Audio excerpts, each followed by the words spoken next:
All right, kiddos. We skipped the lattice multiplication, um, and I often do with my third graders. I know that Mrs. Nucky will do that with you next year, and especially since we're not together, I'm not going to have us learn how to do that. You'll have your chance next year. So we're just going to go right into using these math boxes because they're always a great review, and just use our traditional methods here for now. So factors. Last week we talked about factors. The 8 factors of 24 would be any number you can multiply times another number to get 24.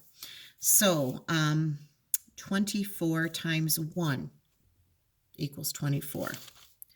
2 times 12 equals 24. 8 times 3 equals 24. And 6 times 4 equals 24. So we had done that one actually as the first example of factoring last week. So I'm hoping that kind of came back to you. If not, here's your reminder, right? All right, so multiplication. 238 times 6. 6 times 8 is 48. Carry the 4. 6 times 3 is 18. Plus 4 more would be 22. Put 2 down, carry the 10 or the 2. 6 times 2 is 12, plus 2 would be 14. 1,428.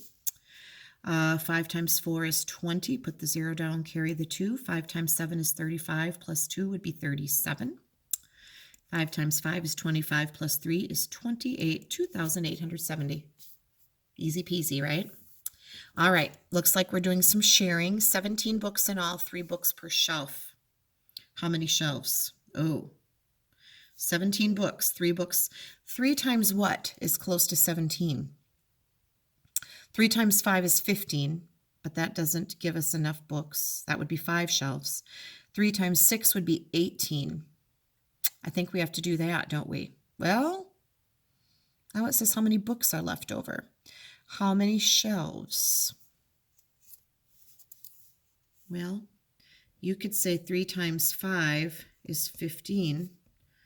3 times 6 is 18. As possible number models, there are how many shelves? If they want books left over, then they're probably going with 5 shelves, and there would be 2 books left over that don't have a place. But I was also thinking you could have gone the other way and had an empty spot on the shelf.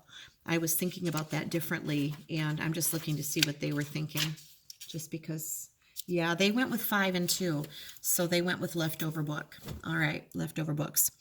Draw an angle that measures between 0 and 90. Do you guys remember this? Oh my gosh, I'm looking for a straight edge right now. Here it is. I should have these things ready before we go, right? So you remember that a 90-degree angle was a square corner. Do you remember that? So for example, here, that's 90 degrees. Anything less than that would be, less than 90. We have to draw an angle that measures between 0 and 90. So simply, use a straight edge, draw something, and then you don't want it to be square. You want it to be less than square. So I would just bring that angle in and make your angle less than square. Something this looks like it might be 50 or 60 degrees maybe. And so it's been a while since we've talked about that. So I'm glad we brought that up this morning.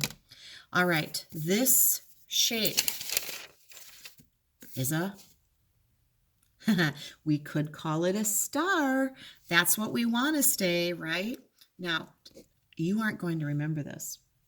And you don't have the math hardcover book at home, do you? But this is called a decagon. And so just as a review for you, a decagon has 1, 2, 3, 4, 5, 6, 7, 8, 9, 10 sides, and it has 10 vertices. Do you remember vertices are 1, 2, 3, 4, 5, 6, 7, 8, 9, 10. Vertices are points. So as we go through some of these review, it's good for us to see it together. When you see it by yourself, you're going to go, I don't remember that. And that's why it's so good that we go through and that you watch these videos.